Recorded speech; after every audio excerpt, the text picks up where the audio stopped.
Just sharing from Mikyat Rose V2.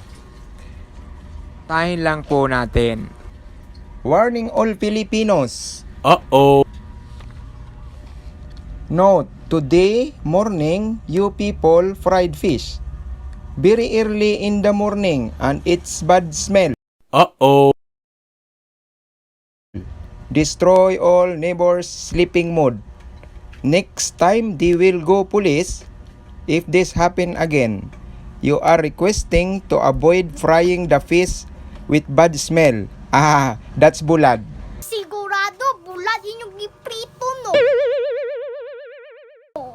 Okay, and you too also typing this, don't also cook your biryani because biryani is too bad smell also. And if you do that, we are Filipino, go to police and the police will eat your all biryani.